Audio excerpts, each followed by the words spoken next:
كل نفس ذائقة الموت وقال رسول الله صلى الله عليه وسلم القيس من دان نفسه وعمل ما بعد الموت او كما قال عليه الصلاة والتسلیم۔ ابھی اس وقت ہم ایک تعزیتی نشست میں جمع ہیں۔ مرحوم ڈاکٹر امان اللہ شاہ صاحب کے لیے ہم لوگ یہاں پر بیٹھے ہیں، دعائے مغفرت بھی ہوگی۔ میں اکثر کبھی کبھی میرا تو زیادہ واسطہ نہیں، لیکن اسی اسکول میں 3-4 مرتبہ پروگرام میں آنے کا موقع ملا۔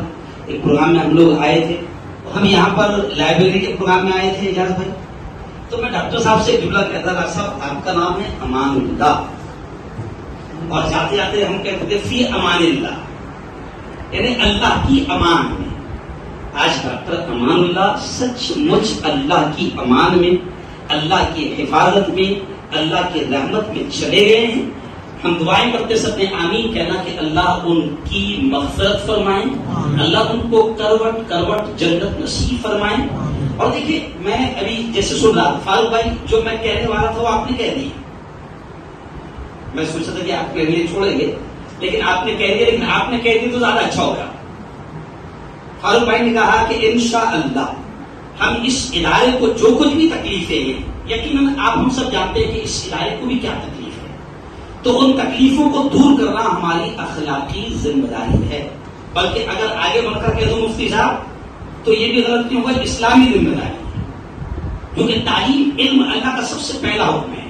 کل ہم لوگ دلی میں کنسٹیٹیوشن کلب میں ہمارا ایک پروگرام تھا جہاں سے پورے ہندوستان سے 300 لوگوں کو جمع کیا گیا تھا، وہ تھا ہریانہ میوات کو لے کر اور UCC کو لے کر۔ لیکن آپ جملہ میرے ذہن میں آ گیا کہ تعلیم کتنی ضروری ہے کہ اس وقت PA انعامدار صاحب نے، جبکہ بات ہو رہی نو فساد پر، ہریانہ فساد پر، منی پور فساد پر، لیکن اس وقت PA انعامدار مشورہ دے رہے تعلیم کا۔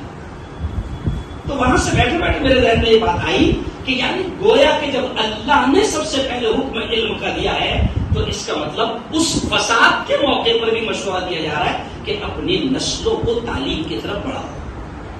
اور ڈاکٹر امان اللہ شاہ صاحب کا یہ پیغام تھا، اور اسی کے لیے رات دن وہ محنت کرتے۔ جب میں ایک پروگرام میں آیا تھا، عبد المجید صاحب ہم لوگ سب ساتھ میں تھے، تو اس وقت میں نے کہا تھا کہ ڈاکٹر امان اللہ شاہ صاحب، اس وقت یہ مسئلہ چل رہا تھا بیٹیوں کے حجاب کا، بیٹیوں کے پردے کا، کرناٹک میں جو نیچ ناٹک ہو رہا تھا اس وقت، تو اس وقت میں نے اذان ہو گیا بیٹیوں کے حجاب کو لے کر جب مسئلہ اٹھا تو اس وقت محسوس کیا گیا، اعجاز بھائی، اس وقت پورے ملک نے محسوس کیا اور علماء کرام نے بھی محسوس کیا کہ اگر قوم کے ادارے، بیٹیوں کے ادارے اگر رہے تو آج ہم عزت اور عصمت کی حفاظت کے ساتھ اپنی بیٹیوں کو اپنے ادارے میں تعلیم دلا سکتے ہیں۔ اور جو بھی ہوتا ہے، ہمارا ماننا ہے کہ جو بھی ہوتا ہے شر میں خیر بھی ہے، اللہ نے شر میں خیر چھپائے۔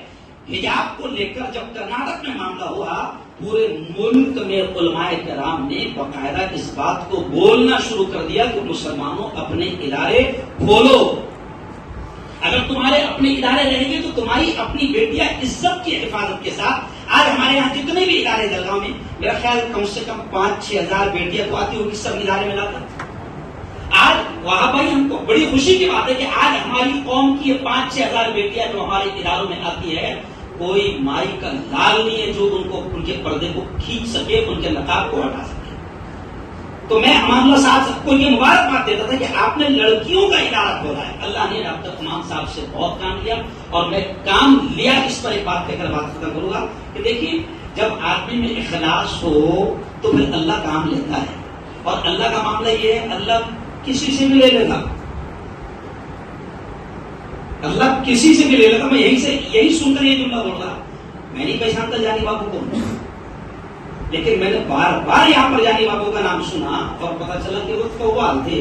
تو اب ذرا سوچو کہ اللہ نے قوم کے ایک ہاسٹل کھڑا کرنے کے لیے جانی بابو سے کام لیے کہ نہیں کیا؟ فیکٹ ہے۔ میں بار بار سنتا ہوں کہ اقرا کے لیے جو پہلا چندہ ہوا تھا، اور پہلے چندے میں کس سے بھی کام لیتا ہے اللہ۔ پہلا چندہ جو ہوا تھا اقرا کے لیے، اس کے لیے کسی فلمی کلاکار اور ایکٹر کو بلایا گیا تھا جن کا نام یوسف خان، شہنشاہ جذبات، معروف بھی دلیپ کمار کے نام سے جانے گئے۔ اللہ نے وہ کام ان سے لیا، اور آج ہزاروں بچے مسلمانوں میں پڑھ رہے ہیں۔ جانے والوں سے یہ کام لیا.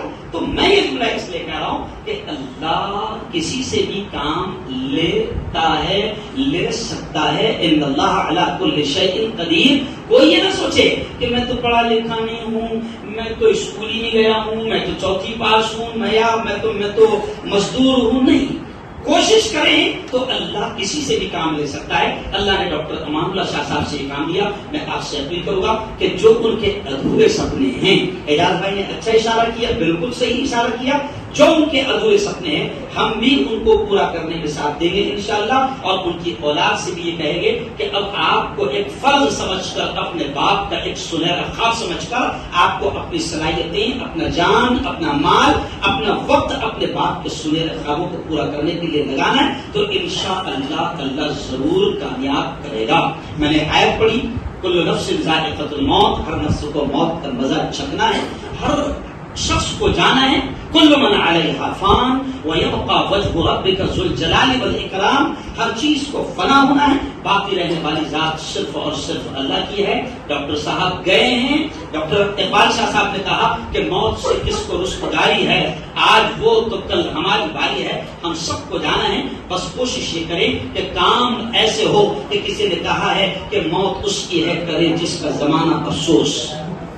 موت اس کی ہے کرے جس کا زمانہ افسوس. یوں تو آئے ہیں سبھی دنیا میں مرنے کے لیے، تو کچھ کام ہم ایسے کر کے جائیں کہ ہمارے بعد لوگ ایسے ہی ہم کو یاد کریں. کوئی ایسا نہ کہے کہ چلو اچھا ہوا ایک بوجھ تو کم ہوا، اچھا ہوا ایک فتنہ تو کم ہوا. کوئی ایسا نہ کہے، بلکہ کام ہم ایسے کریں کہ لوگ ہمیں اچھائی سے یاد کریں اور ہمیں دعائیں دیں، ہماری مغفرت کی، ہمارے درجات کی بلندی کی دعائیں کریں. اللہ تعالیٰ ڈاکٹر امان اللہ شاہ صاحب کو اپنی رحمتوں والی امان نصیب فرمائے. آمین. وآخر دعوانا الحمدللہ رب العالمین.